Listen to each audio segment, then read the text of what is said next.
I want to welcome everyone to ALKtALK. Please mute. I'll mute you guys again. Recording. So get my stuff together here. Again, we are not going to go ahead and do any polling questions because I'm sure you guys just want to hear us talk about ALKAM and Lung Cancer Awareness Month. And I just want to share one thing with you. All right, this is our calendar for the month, and this is where you make connections with others from around the world, actually. And it's the same Zoom channel. This you can find on ALKpositive.org, up and living with ALK positive cancer. And I just think it's a phenomenal schedule, and you can make connections with everybody else and make some friends. And I'm going to stop sharing and pass over to Summer Farman. Okay, thank you so much, Mark. I am Summer Farman from Hershey, Pennsylvania, diagnosed in the summer of 2020. As I was getting used to the diagnosis, that fall I stumbled upon the first ever ALK Talk. I thought that's Mark that you were going to talk about the first ever ALK Talk, but it was Mark's brainchild, along with the late Gina Hollenbeck. They worked together to bring that to us. And as I sat there listening, who did I also hear was Dr. Ross Camage. So it was a great kickoff to ALK Talk. And now here we are, how many years later, Mark? 5. It's season 6, I think. 5 years. Yeah, Yeah, 5 years. Dr. Camage came on in January of 2021. So, and he's been on multiple times. I want to thank him for that. Yes, he'll have to probably get the same coat that we talked about with Dr. Chin. Dr. True. Camage would like a coat to similar to Saturday Night Live for her participation in the ALK Talks. But yes, so Dr. Camage right away was introduced to me as this key opinion leader, this ALK expert, this go-to, the godfather of ALK positive. And then then I got to meet him in person at our summit, the first live summit that I was diagnosed at in Denver, Colorado. I believe that was in 2022. And I had the pleasure of being on his podcast where he made fun of me continuously. I am sure with a whole lot of love. Um, and everyone who has heard Dr. Camage speak knows that he is so fun and cheeky, and we love to hear his expertise um, along with his suggestions, and he always seemed to look at the whole person. So then this year, fast forward to Summit 2025, Brian Wong tells us all about the 90-day challenge that Dr. Camage had suggested to him. And right away, Mark and I are texting, we need to have Dr. Camage on to discuss this 90-day challenge. This will be great. Oh my gosh, I want to start some new hobbies. What a great way to fill the time between the scans. For those of you that didn't hear that, and Dr. Camage can tell us more about that later, but this 90-day challenge is the time between our scans. And to help alleviate this stress, you can learn a new skill or a new hobby or to help pass that time. So we have him earmarked that we would like him to come. But then Dr. Camage came out with his own news, which was kind of, I guess, the 90-day challenge wasn't started just for patients as much as it was also started for him. And I know all of us in the support groups and emails, Dr. Camage, we were all, our heads spinning and emotions reeling and thinking that here you had been supporting us and been this expert for us for all of this time, but yet you related to us so much more than you were letting on. Specifically, I thought back to that first time I met you in person in Denver at that summit. And here you were just diagnosed that June, I believe. So tell us, like, First of all, I can't believe you came. I can't believe you Am I came. supposed to still be on mute and just let you talk, or do I get to talk at all? Because Join Marty's my joined world, me. Dr. Camage. Yeah. Yes, take it away. Take it away. Yeah, all of that's true. Yeah, so I was diagnosed June 10th, 2022, and I had the keynote address at the ALK Summit. When was it? July, maybe that year? So yeah, Yeah, like late July. July. Yeah, mid-July. a few weeks earlier, and I decided that I wasn't ready to come out of the closet. And so, yeah, you guys all interacted with me for 3.5 years without knowing. I came out of the cancer closet more widely September 8th this year, I think. Okay, and what made you? What made you pull back the curtain, step out of the closet? I mean, a number of reasons. I think the biggest reason was that I'd had a local recurrence and, I'd gone through some local radiation, but I also sprinkled some chemo on and then another drug, which is called amivantamab, which doesn't work in ALK, but works in EGFR, and then it gave me awful side effects, and I looked different. I had this terrible rash and scabs in my hair, and I lost a large amount of weight because I was throwing up all the time, and so it started to move from being just like, well, I'm just not talking about something, but I'm not telling anyone a lie, to there's obviously something going on, and I felt uncomfortable lying about it, and I think there was also an element of I felt so bad that you know I really wondered if this was the end. I mean, it all recovered, but I didn't want to waste the opportunity to do some good with my diagnosis, given the platform I have as an expert. Okay, and since you've been out and in our community, so many people could relate to this. A lot of people have said, like, I want to participate in the LCAM cards, or I want to do fundraising, but I'm not necessarily out yet. And some people have, done videos of with doing a cartwheel or something where their face isn't shown. Or so Yeah. we all can definitely relate to those reservations. So tell us, you come out. Well, and did some colleagues know at this point, some not? Did you feel like the majority? No, so I mean, obviously my family knew, and the colleagues that were treating me knew. But even within my own team here, I hadn't told the surgeons because I didn't have surgery, um, and I had to try and keep the circle of trust. And there are a few people. I mean, we all know them, and they're lovely people, but they can't keep a secret, you know. And so there were some leaks early on, and I would try and shut them down. And then the nice thing is, as long as I never reply to all these people who are, the leaks, the sort of saying, so I heard you have lung cancer. As long as I never replied, they never got an official confirmation, and the news cycle sort of moves on because I'm Right. not that interesting. Whatever is going on somewhere else becomes more interesting 10 days later. So, yeah, I mean, it was kind of like a suspicion, but but I didn't, I didn't have to sort of tell anyone. And then I mean, on the day, like within a few days, I sort of gathered my whole team from the medical assistant all the way up to, my other colleagues in a room and told them all the diagnosis. And I told them three things at the end of it. I said, keep the circle of trust. And one of the reasons was I didn't want my own patients to panic. And so, they have enough going on. I didn't want them sort of going, oh my goodness, you're going to abandon me. I mean, there are other reasons to keep it story. The second Yeah. thing I felt The second thing I said to them was to try and treat me normally, which includes, just, if you're sarcastic to people or you're nasty to people, just keep doing it because you need that normality. Um, and um, and then the last thing was to just look after each other.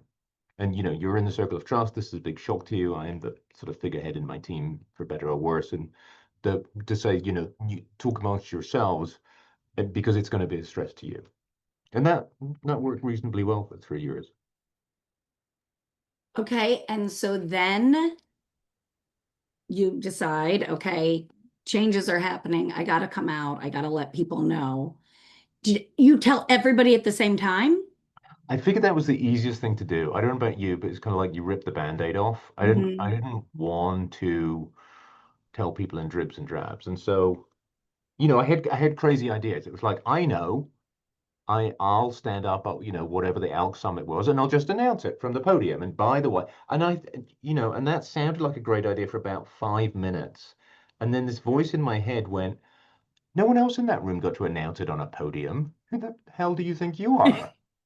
And so I decided that was a jerk thing to do. And so I worked with the press office here in the Cancer Center, and we decided that we would write an article. Hmm. And so I worked with somebody called Jessica Cordova, who I'd worked with in the past. And I said, there's an article, and then when she farms it out to some of her other writers, and I said, Jessica, I want you to write this one, and it's going to be about me. And, her ears pricked up. And she wrote a really good article. Um, and then having, once it was written, there's always kind of like, well, but you get to decide when it was going to be released. And as everyone here knows, it's kind of like, well, should we wait for the next scan? You go, well, there's always a next scan. So we chose a date, which was September 8th. I can't remember why. It didn't clash with some other news story that was going on, and we sort of hit the button at about 8 o'clock in the morning Mountain Time. And then you sat back and wait. And there's this bit of kind of like, will the world care? It's like, ta-da! And it's like, yeah, all right, business as usual. And actually, I was worried that my patients would freak out, or particularly the spouses of patients who are well-meaning, but their job is to look after their spouse. Of like, okay, sorry, I want a doctor who's going to be here for the long term. I worried whether the drug companies and everyone else who I advise, would sort of drop me like a hot rock. And I wondered how my peer group would respond. And generally speaking, it's actually been very positive. So I actually have more invitations than I had before, and I try and turn them down. You're an exception. Um, but yeah, and I have to say, I want to give a shout out to the ALK Male Brigade, which I didn't know existed, and they are just fantastic. I cannot tell you what it means to get cards from all over the country, all over the world, from people you don't even know. I mean, you guys are amazing. Yeah, And it a definitely. little shout out to Sly, who I know Sly's on here, and Corey K. Spear, who I don't know if she's on here, but they're the ones who manage that group, and they do a really great job out there. Sly down there. So thank you guys. It is, I mean, it's an amazing thing. I'm just going to toot your home horn, Sly. Is it's both easy and just an incredible selfless act to just step forward for someone that you don't even know.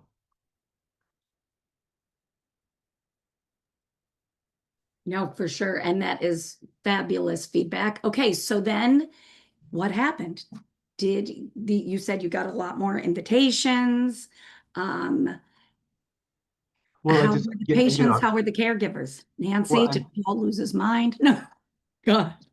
I think, I think I'm still feeling it out. The one doctor who had read the article when it first came out, he was a retired guy who was a prostate cancer expert who he was probably in his 70s when he retired, had also developed prostate cancer. And he said, you're going to get patients who in the middle of the consultation are going to go, but how are you, doctor? And, yeah, some people did do that. They followed the script. But generally speaking, there's a learning curve in my part to not go, yeah, I'm fine, and just blow it off. Because I think one of the things, and I don't want it to just be about me, but we should share how you have to learn to accept other people's affection, love, interest, and not blow it off. Because it's for me, it's like if someone's giving you a gift, you don't go, nah, I don't want that. You say thank you, and you have to learn to not just say thank you, but actually to absorb it. So generally speaking, they were fine, and we managed to find a balance between not blowing it off, but not saying, yes, let's talk about me for an hour, you know. So somehow you have to get that balance right. The same with professional colleagues. I can't remember if I shared this with you before. It's kind of Mhm. like, okay, there aren't any rules, but these are the rules I'm gonna put out there, which is if you've asked me to give a talk on ROS1 positive lung cancer, I will give a talk on that. You don't need to introduce me by my diagnosis because it's not relevant. If I'm giving a talk on my diagnosis, fine, you can introduce me by that. And I think we touched on this before, or maybe it was Nancy, I can't remember, but the idea that, you're still a person and you still have, professional and personal responsibilities separate from your diagnosis. And Yeah. you don't have to bring your diagnosis in. I mean, so there is an analogy here with, like, let's imagine you were transgender, for want of a better word. If I'm doing a job, I don't need to be introduced by the fact that I'm transgender if it's not relevant. If I don't know, if I'm a dentist, I'm speaking as a dentist. I'm not speaking as a transgender dentist. I'm sure that will upset someone, but hey, there we go. No, it makes total sense. And actually, I think when we talked about that, it was on the podcast and we talked about, like, this is kind of the irony that mirrors that my career was in special education, but here I had this son with special needs, or that here my father had spent his career with clinical trial development, and then I end up with lung cancer. So the duality of it, right, but you're still a person first, and then, yeah, you happen to have lung cancer. And for me, I mean, I think, you are the transitional generation where we're moving, we hope, where the diagnosis of lung cancer goes from being this headline to a footnote in your life. And if Right. we really get it, if we really get there, introducing you by your diagnosis would be as stupid as sort of saying, and here's Summer Farman, and she's diabetic. She's here to talk Right. about special needs teaching. It's like, what? Why is that relevant? Right. That is such a great point. That's so good. Okay, now how about this? A hot topic in our support groups often are like friends or colleagues backing away. Have you experienced that where you have these great friends and they want to do everything for you and you're still kind of new-ish, maybe not since diagnosis, but since people know? I wondered if you experienced that at all? Or they haven't ditched you quite yet. Just hang Well, on. maybe they've all ditched me. I don't know. But I mean, I think it's this mixture of people who have no experience. I mean, I know lots of people who either have cancer or work in cancer, so it's probably less of an effect. But there are parents of my kids who they don't know what to say, and they don't know how to act, and they're afraid of saying the wrong thing. And I think that's why they back away. I don't think it's because they think cancer is infectious, but I think they just don't know and it makes them uncomfortable. But the other side has been people I haven't spoken to for years who see some of these articles who then reach out to me, including a series of ex-girlfriends, which has been quite fascinating. Oh, that is that has to go over well. Well, yes, well, we don't talk about that. It's like, and there is that brief mirror. I got one today, and it was like, I have no recollection of who you are. Oh no, but the well wishes and support. That is Yeah. so nice. Nancy or Mark, so I'm not monopolizing the whole thing. I could go on and on, so feel free to jump in. No, Somebody you're should doing hopefully great. be reading all these chat things because they Yeah, there are a lot of chat comments. And Okay. I don't know if any of them are questions. Kirk in particular had an actual question I saw. Let's see if we can find it here. Since diagnosis, what's one of the most surprising or unexpected ways that cancer has impacted your life, good or bad? Oh, that's a good question. Ooh, I Kirk's always a good one. know. I mean, I think I mean, maybe it's so obvious in retrospect, but the idea that all of you people listening, you've already been in the club, and what? Suddenly, I'm not the expert anymore in terms of the living with it. Some of you are way past me in that, and you're incredibly welcoming. I mean, again, I wasn't sure how my own patients would react. And they have literally been amazing, like welcome to the club that no one wants to be a member of. But let me tell you about the club activities. I don't think anyone of your patients, myself, that I know, nobody responded with anything but that. Like, first, just it's hard to hear that anyone that you care about has cancer. It's a strange, surreal situation that you have lung cancer, right? And EGFR in particular. But I know that we've all just been like, how do we help? What do we do? And nothing about, and I haven't heard a single person where thinking about themselves. I'm not saying they're not in some private moment, but that certainly has not been vocalized by a single person, just really caring and wanting everything to go well for you, as we want for everybody here. Yeah, I mean, it's been great. And then the other thing about that whole, accepting interest, affection, love, and actually absorbing it. That, I mean, it's easy to do the first, well, it's not easy, but you have to sort of train yourself to do the first bit. And then the second thing is to actually believe that you're worthy of it and to absorb it. And that's a whole skill in life all by itself. And I've been working on that. One thing that makes it easier for me is when, at least when people reach out through text or email, I can reply in a nice way, which makes me feel like I'm giving something back too. Now, this question in here kind of goes along too. So when people come to see you as a second opinion, they, or they hear you speak, they're like, wait a second, what are these tumor markers? What are, he said I should have done, or, I could be a candidate for LCT, and, knowing that whole protocol and philosophy. So here you are then diagnosed with EGFR, and someone did ask, what TKI you started with, and specifically, what EGFR exon you are. But I'm curious too, did you follow your own advice, your own path? Did you, are you doing tumor markers? Did you do LCT? Tell us. So I think I would be a truly terrible person if I thought there was a two-tier system. And I did so I have had one patient say, so you getting the good stuff then? And it's like, no, I'm getting the same as everyone else. So yes, I started on a TKI, and then I added in chemotherapy, and then I consolidated with local radiation, and I track it with tumor markers. And when the markers go up, I do a PET scan. And then if I get oligoprogression, I zap it with radiotherapy, and that's about it. I mean, I am literally practicing what I preach, and I'd like to thank Dr. Camage for doing this research. You've been a great benefit. Thank you. Yeah, that really worked out for you. Well, so when I was first diagnosed, a very close friend of mine, we had this conversation about whether, the cancer gods had sort of allowed this to happen because I was making too much progress. And it was like, okay, we gotta get him, we gotta take him out.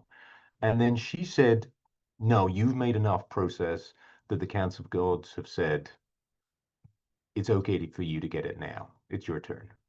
And that shaped it better for my mind. Yeah, it's just such a bizarre twist of fate, for sure. I get that. It is surprising. It is surprising. Although it is definitely like validates that anyone can have lung cancer, right? I mean, we all talk Totally. about that. Many of us didn't smoke, and we're at a younger age, and it doesn't discriminate for sure. Yeah. I'll go ahead. No, please go. Well, I was going to say, there is this, and it goes back to the, why come out of the closet. There is a sort of, if we're trying to get the message out, I think Kirk had an expression that the biggest error in communication is assuming that you've done it. And so raising awareness means telling people who don't have lung cancer, about the situation. And so the quirky, there's a hook in the story that the lung cancer expert has lung cancer, allows me to be on CBS and ABC and NPR and all those other people who've interviewed me. Nancy, were you grabbing something from the chat? I was looking at the list that we had exchanged in emails, and in that list, Dr. Camage, you had mentioned it's just something that I like, that I'm trying to learn. So I bet other people would be interested, is the power of saying no and being willing to not do things sometimes. Yeah. And how do you feel about that, and how are you different about that since your diagnosis, or are you? No, so definitely since, I mean, I was trying to get to that stage anyway, because, I'd got to the point in my career where I'd done a lot of the stuff I wanted to do, and I got enjoyment from bringing on other people, and so that meant I could say no, but here's another person. But I think definitely what I do is when I get an email, this is not really answering your question, but what I do is when I get an email, I rarely go no straight away. What I do is I sleep on it and then I say no the next day. And that, for some reason, that makes it okay for me. It's not the kind of like slap in the face. No, how ridiculous that you should even ask that. Like I sleep on it and then I feel so much better when I say no. Like a weight. It's like, okay, so I don't have to do that. That is so true and such a good point. Yeah, that you're exactly right. We struggle with in life anyway, and then add the cancer diagnosis on top of it. Okay, so why we were going to have you on anyway, the Mhm. 90-day challenge. Tell us, for people who did not hear about that, tell us about what that is and how you came up with it. So the concept of 90 days was because I definitely had some patient who said, okay, see you in 90 days, or, I live my life 90 days at a time, which is, 3 months between scans for advanced disease on treatment. And I don't quite remember where it started. So something was to do with when I'm diagnosed, and I didn't want, this kind of like countdown, tick, tick, tick, tick, until your next, Russian roulette of your scans, is something going to progress. And so I wanted to do something. I think the initial thing was it sort of coincided with a kind of couch to 5K thing, which, probably took about 3 months. And so once I'd done that, then it was like, well, okay, so what else can I do? Because there was that little improvement every day. And then it wasn't that you have to do something continuously for 90 days, but in that 90-day period, if somebody says, have you been since I last saw you, you'd be at least in your mind be able to say, well, this is something that I did. There's proof that I was alive, and you get to define what that is. So that can be, you know, trying a new skill. Again, you don't have to master it. You can just try it for one day, or seeing something or doing a lot of it's, for me, it's experiential. So it's a lot like this last 90-day period has been fairly packed. So a friend of mine who used to be my clinic nurse said, you should learn to knit. And there's a class next week. Are you in? And so I went, and I was the only man there. And I did really bad knitting. Nancy, I am told, is quite the knitter, but I am not at that level. I do crochet. I do not know how to knit because you need two hooks to knit and needles or whatever they're called. And I found I'm not coordinated enough for that, but I can crochet. I can tell you that the knitters were very dismissive of the crochet I, people who I they think described as hookers. I, I love that makes Well, us more quote. interesting. Maybe we're more spicy on the crochet side. I don't know. Okay, how was the knitting with your fingers? Because prior to in the green room, you were telling us about one of the side effects was being that your fingertips were sensitive and the skin was thin. Could you still knit? Yeah. I mean, no, I think my inability was more just fundamental lack of talent, more than I can blame, any EGFR inhibitor side effects on it. Because I would really love to see you pick up the ukulele with your daughter, but that might be painful. Yeah, that one, I don't think she's going to grow her nails. Oh, her nails are not too bad. I told her not to get the whole uneven nails, because that looks weird. Yeah. So So, She bought a guitar this weekend, for anyone wondering what we're talking about. My 14-year-old bought a guitar. but she was also an avid ukulele player. Yes. So So, Summer, I yes. The want to make ukulele a is not, comment the on ukulele is a ridiculously happy sounding instrument. It is really hard to play something sad on the ukulele. Ken, were you going to say I something? wanted to just clarify something with Ross because when I was in junior high and I was such an intolerable youth, my mother forced me to sit down and learn how to knit. Oh, So I'm wow. wondering whether there could be another reason behind the knitting. So yeah, I have to be honest. I went to the class, and then I didn't get. It was a two-class thing. I didn't go to the second one because I think I had to go to some conference somewhere. And the box with my knitting in it and the video and everything is still sitting in the back of my car. But I can understand that if I could do it, it would be a good sort of Zen-like thing to do. Yeah. Mark. I can't knit, so I don't really. Only one But arm it's works for funny me, how, but like, universally, people have a reaction to knitting. It's quite the discovery. well, I only know one guy that with one hand can knit. But I do have a question for you, and that is, being the lung cancer expert that you are, how do you jump between reality and what you have, your disease that you have? Because when I meet with other lung cancer patients, we have the hope that there's medicine down the road for us, and then we have the reality of what we're dealing with today. So how do you do that as an expert in lung cancer? So I am, you know, I mean, there's whatever your fundamental personality is and your fundamental beliefs, but I mean, I do have the advantage of sort of 20 years experience of actually running a clinic myself. And so somehow I'm okay with the reality and that there's a range around that reality. So I don't live in la la land. I know I'm going to die from this. I know I'm probably going to die in the next couple of years. It's a worse prognosis than ALK. I have lots of bad features. Um, and but I've had those thoughts since the day I was diagnosed. Every time there was a little blip, was this the end? And yet, particularly the 90-day challenge, I think has helped me to still find meaning even in relatively short intervals of life. And so I don't know if that it probably doesn't answer your question, but somehow I can live with having turned the lights on and knowing that this is a life-changing diagnosis and say, okay, well, there's something positive in here. There's something that I can find purpose in and meaning. And maybe that's easy for me to say, and it's not like it happened on day one, but it has evolved in that way. So do you feel that EGFR and ALK, you said are little different diseases, obviously, Yeah. but it's so how do you live your life thinking that this might happen in a short period of time where you're still working and you're still taking you're still doing consultations. Do you ever what advice would you give us that are towards the end of our drugs or chemotherapy or things that you see in your clinic?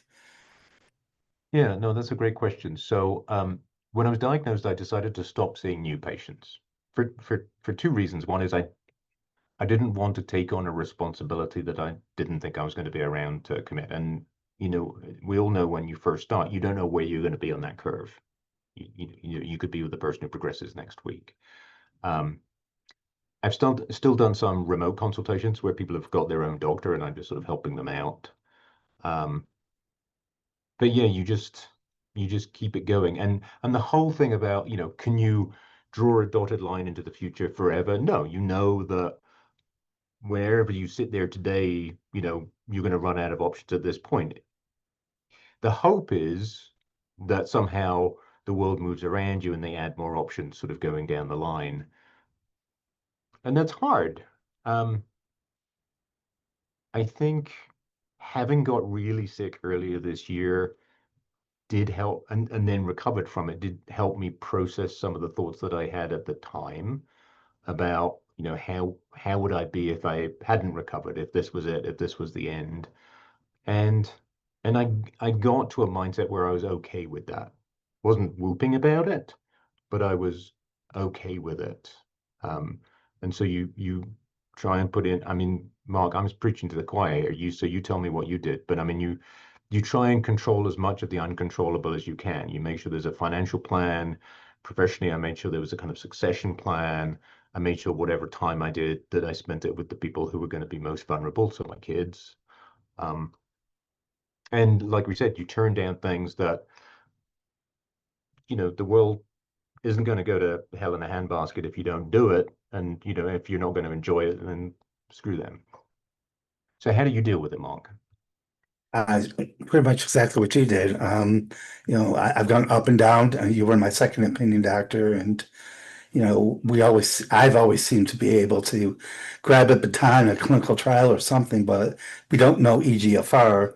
And I know of a friend who does have EGFR, but as an EGFR patient, we have EGFR people that are in the audience.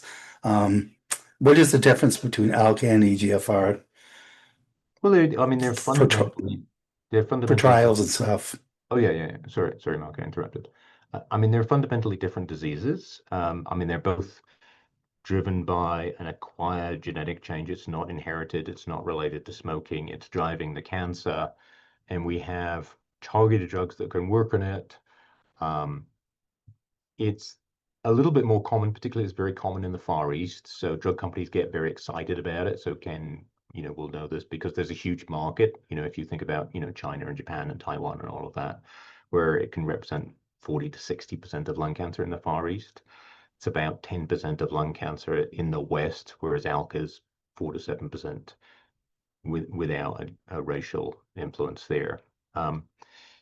The challenge is they got their lorlatinib equivalent relatively early in about 2018, and then there hasn't really been a development since then. The developments have been the creative use of radiation, the creative use of chemotherapy. They're starting to get some antibody drug conjugates coming in there. But, for everyone who's starting on lorlatinib now, they're also, like, where do I go to next? But, that's okay. You're not at the edge of the bridge yet. They're still building the bridge. And as long as you're walking slowly enough, they can keep building the bridge.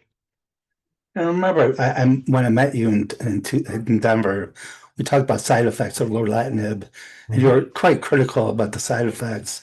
As a patient now, when you know what the side effects are of our drugs, it makes you a better doctor, doesn't it?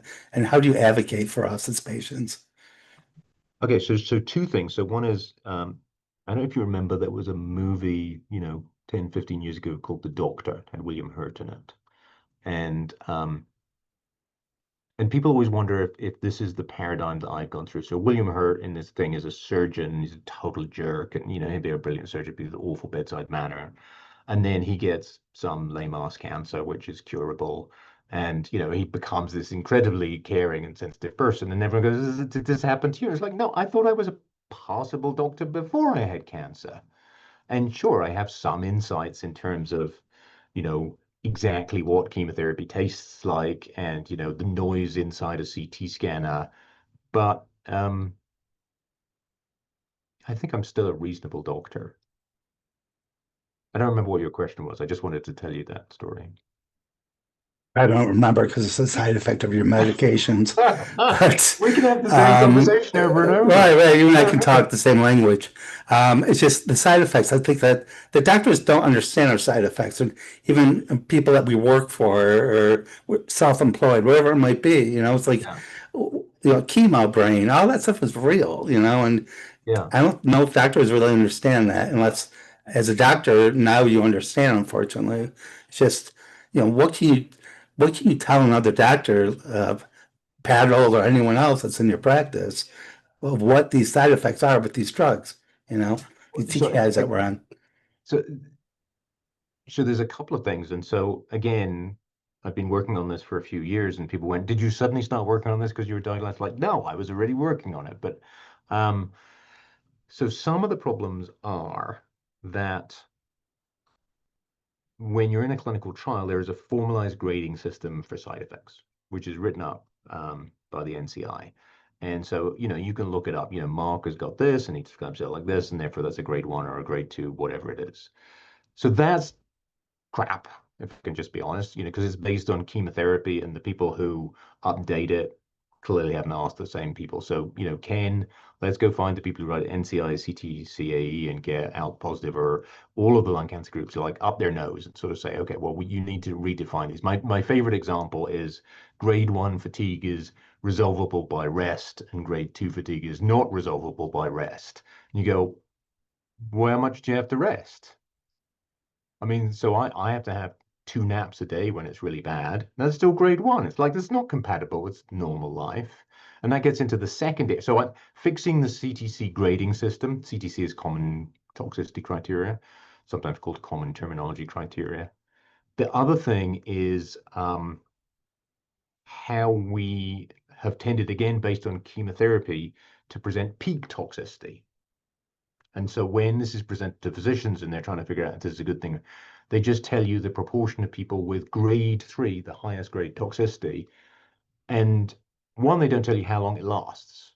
So most people would rather have like one really bad day and then they feel fine, as opposed to feeling fairly lousy every day. But we only present peak toxicity. So toxicity over time is an area that we're working on, which hasn't really been explored before. So we've got some work going on to try and improve that. And then the last one is the language that people use. And there's this, you said it's hard to explain to your doctor what's going on.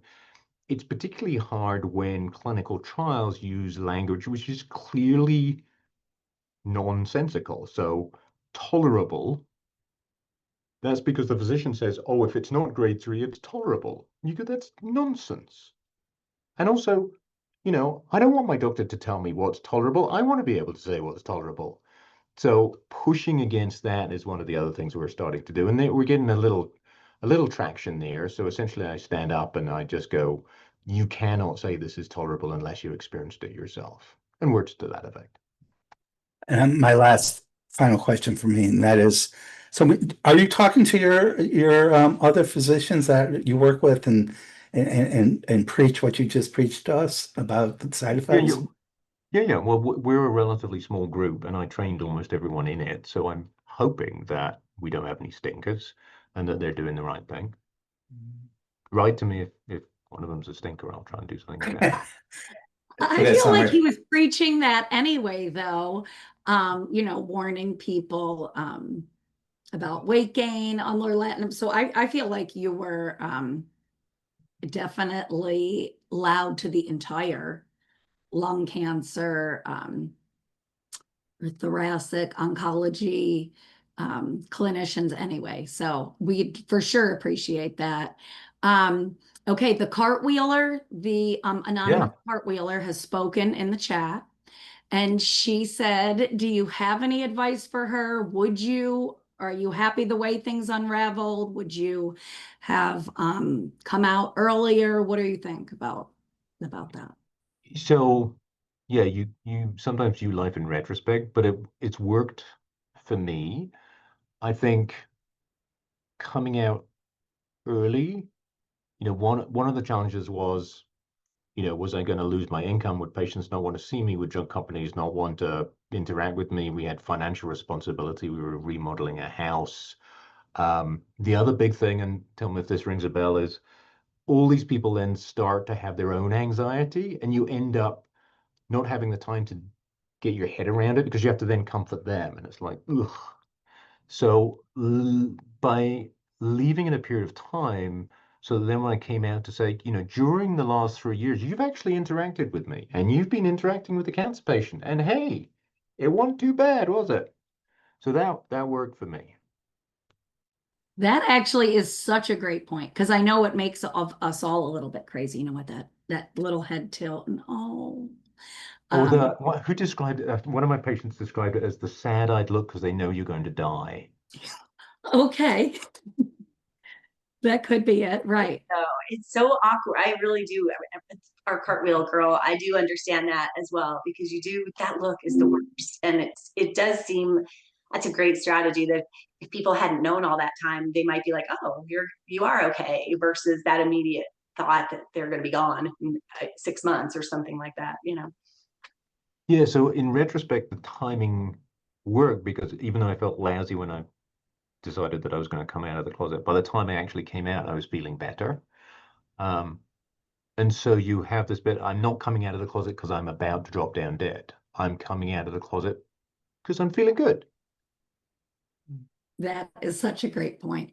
Okay, we did have a whoa, back it up in the chat saying, wait, I thought amivantamab was a possibility for ALK patients. Well, we have a clinical trial trying it, but its license is in EGFR mutant lung cancer. So it's a monoclonal antibody that reacts with both EGFR and MET. And my colleague Tejas Patil has a clinical trial, but because those two pathways are common mechanisms of resistance, second drivers in many different cancers. He has a clinical trial adding it into lorlatinib for ALK to Right. something for ROS1, something for RET. He's just focusing on ALK, ROS, and RET. Hey, Summer. Yes, Ken. So two things. So one is, while we're on that topic, Ross, about side effects and how the CTAE grading criteria is just not a good representation. The other thing I've learned from this patient community is people don't just get one toxicity, Yeah, right? You might have 3 or 4 grade 2s, and so that's a huge burden for people to carry. yeah. And also, the same grade, which is, usually based on some objective factor like the number of times you poop a day, is differentially impactful to different people. Some people are totally fine pooping 7 times a day. For other people, it's the worst thing in the world. Yeah, exactly. And the second question I have is, for many of our patient group who've progressed on one or more TKIs, they're looking at all the options out there, and there are vaccines and ADCs and bispecific antibodies, and EGFR has even more potential options. So how do you know what to do next? Yeah. Well, fortunately, I am supposed to be an expert, so that didn't suddenly disappear. Okay, that's good. We're glad to hear that. And so I don't have a different set of rules for me than I do for any of my patients. And that's important to me as a person, to not have a two-tier system. And I think I'd said to somebody, because it took 4 days from my going to see my primary care physician and getting a chest x-ray to having all of the scans and a bronchoscopy and molecular testing and starting on the therapy. And people went, oh, well, you're a privileged patient because, everyone kind of comes out of the woodwork to help you. But what I took away from that was that 4 days is possible. And that's what we should aim for everybody. Not because I think I used the expression, you lead by example and not by exception. Mhm. So true. Ken, anything you want to add there? No, I just to dig a little bit deeper there, Ross. So when our patients are saying, well, I progressed on 3 ALK TKIs, and now I'm trying to decide, between a variety of clinical trials or, adding chemotherapy to one of the TK, there's, a lot of them are going to many physicians and trying to then, out of that collective wisdom, try to make a choice. And I know you're in a special circumstance, but I just think that's a struggle for too many. I think it is. I think, well, so let's take the positive out of that. So people are getting second opinions. They are looking outside their own backyard, and that's good. I think you have to think about where you're going to get your second opinion from. And if you're seeing a general oncologist, getting it from another general oncologist isn't actually terribly useful. So I think you have to, if you're not lucky enough to have one as your primary physician, you should definitely make that the priority for your second opinion. And then, even among thoracic oncologists, there are different levels of expertise, and it's not always related to the confidence that you are an expert. So, I could well be an idiot. I just think I'm not, and that is probably true for many doctors. But some people definitely have more experience in an area than others, and certainly the greatest strategy when somebody's brilliant but is really terrible at communicating, and they fail to communicate that trust to. But I think trying to get consensus and having you or whoever your preferred physician is as you one preferred quarterback, as opposed to just trying to do it all on your own, is probably the way to do it. Okay, so there's a rumor there's a book coming out. Can you tell us about that? If What is if somebody would like to find me a flipping agent who will read the thing I have sent. I mean, agents just are, at the moment, obviously I will deny this, are possibly the lowest of the low. You send them your pitch and they don't even reply. Mm. And I just want someone to say, look, I looked at it and it's terrible. They don't even reply. Right. So it's sitting.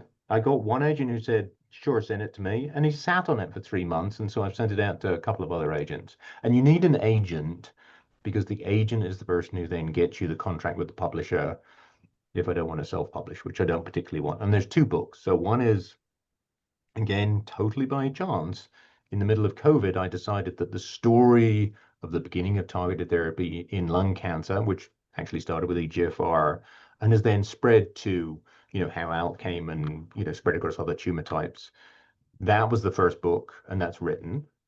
And then the second book is a series of, essays and stories and insights into just being an academic oncologist. And then my own diagnosis comes into the end of that one. And that one, I'm just sort of finishing that off.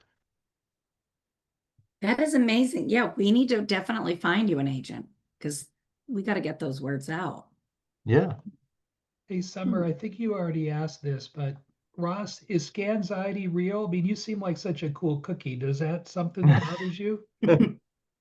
Well, as we said, there are always scans coming up. And what I find is usually 1 to 2 weeks beforehand, there's a sort of change in my attitudes, usually to anything that involves discussion about the future, even if it's just a few days in the future, weeks. But I mean, anyone who wants to talk about big things in the future, it's just like my brain can't go there, and I become relatively short-tempered.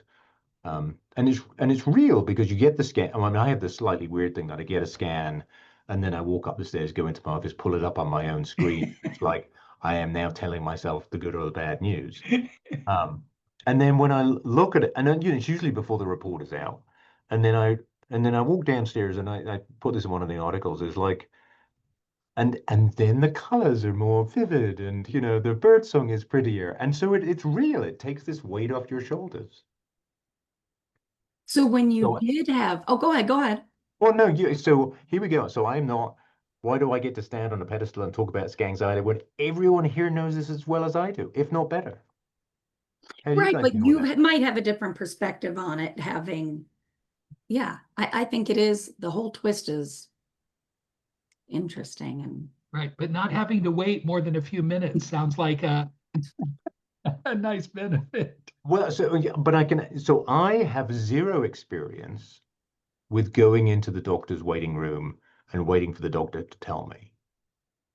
So I have my own thing, which is like, am I about to see something myself, and I'm making a choice to walk through that door and pull up the scan and interpret it. Um, and there's a guy who's been filming me since the first day, and I always sort of record it on Zoom and send it to him. So somewhere there'll be a really boring documentary about all of this. Um, but yeah, I haven't had the whole, walk into the room and looking at the doctor's face and trying to figure out what if it's good or bad news. okay, but when you did have bad news and you saw it yourself, there was progression. How was that? Were you like, okay, let me go grab somebody? Can somebody else look at this? Like we do Well, that. We go straight to the impressions ourselves. And the people, some people in Europe have to wait like 2 weeks. So I can't even imagine. But then when you are dealt with that news with your very own eyes, what happens? so I've already had it twice. So once when I was first diagnosed, and the chest X-ray that showed a mass, um, I didn't look at straight away. My primary care actually phoned me to said, there's something on the chest, and then I pulled it up. And then when I had a CT scan later that day, I was looking at it before it was reported. Same with brain MRI, and the brain MRI, which had a big, like 2 centimeter lesion in my brain stem, which is like, that's not compatible with life. That's a bad thing. Um, that was tough, but the professionalism kind of works through, and you kind of take the fear and you stick it in a little box and you do what needs to be done. And maybe that's, medical training. And then the only time when I actually had progression since then, again, I had a CT scan which was normal, but the tumor markers were going up, and we got a PET scan, and then I saw this little plaque lighting up at the back of my thorax. And I mean, it's like I knew what to do, so I'm not a panicker. It's like, okay, so there's something, and what I do is, I mean, again, this is privilege. I email my friend who's the head of radiation oncology and say, hey, do you want to look at my scan? I think I'm going to need some focal radiation, But it's the same thing I would do for a patient. It's just that the weird thing is the name of the patient is me. No, I totally agree. And yes, you've dedicated your life to this. So I think you've earned that privilege to be able to Well, send. so I'd like to say I have never, well, I don't know, maybe that is calling in a favor, but I've never used the cancer card. And have you ever done that? Oh, yeah, I have. You've done the kind of like, hey, I need to go to the front of the line. I have cancer. Well, I mean, I have a child in a wheelchair, so I've had to pull that before. So, I mean, Just I felt use it natural. sparingly. And you're allowed. I only have ever used it to get my husband to take the dog out in the middle of the night. I don't know why that's even relevant, but he does do it. I tried to do it with my older daughter when we were hiking. And I went, I have stage 4 cancer. The least you can do is keep up with me. She totally did not appreciate that, I can tell you. Oh, yeah, my family does not fall for that at all. They're like, wrong audience. No, shut that down. Yeah. Oh, my goodness. Any final words, anything you'd like to, we're so grateful for you being here. Thank you so much. I wonder if Dr. Camage can give us a final thoughts. This is Lung Cancer Awareness Month. What his thoughts are of, for a doctor like yourself to have stage 4 lung cancer. I mean, how can we tell your story to others that don't understand that there's nothing we could have done to prevent the stage 4 lung cancer? Yeah, interesting that no one has asked me if I'm a smoker yet. I'm just waiting for that question. Really? Not Yeah. an ophthalmologist, like nobody?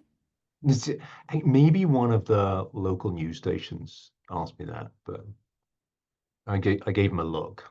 Yeah. Yeah. So what did you want to know, Mark? You want to know his message? Message to anybody that you come in contact with, that you're a lung cancer expert doctor and you couldn't prevent yourself from getting stage 4 lung cancer. And all of us, feel the same way, that we didn't do anything, obviously. But any final thoughts of how we can bring the message to family and friends of ours? So I guess there are different aspects. So one is, raising awareness so that people don't have to do the bit where their GP is blowing them off with asthma or allergies or something else. I don't know if that makes a difference other than, gets rid of resentment if you've waited 3 months to then get your stage 4 diagnosis. I think the other one is and I felt this for years, that I felt the faces of lung cancer shouldn't be the person with a cigarette hanging out of their mouth on oxygen, which is what it was like when I was growing up. I wanted to be, some guy skiing down a ski slope or doing something fun.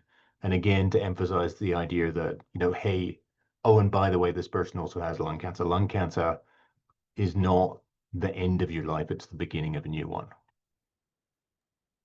That is such a great point, which goes right into our ALK Positive LCAM campaign, that we want to see pictures from people of them living, of them, how they're using more time and what that means to us. So Katie, I don't know if you have that available, that link. There's still time, anybody, if you want a Facebook profile ring, Instagram.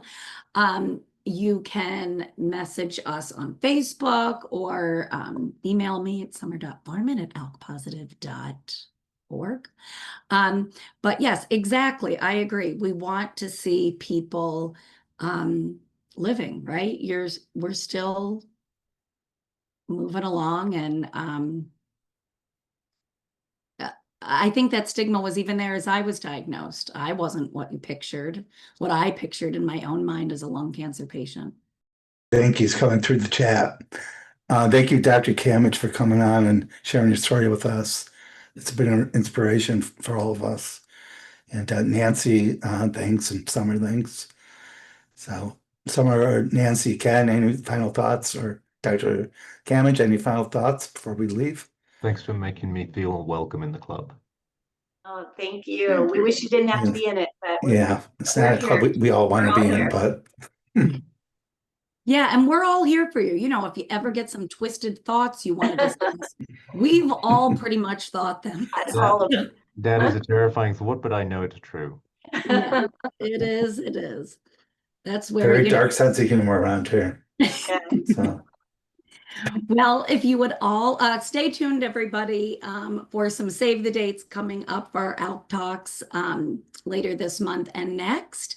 And Dr. Camage, again and again, thank you so much for joining us.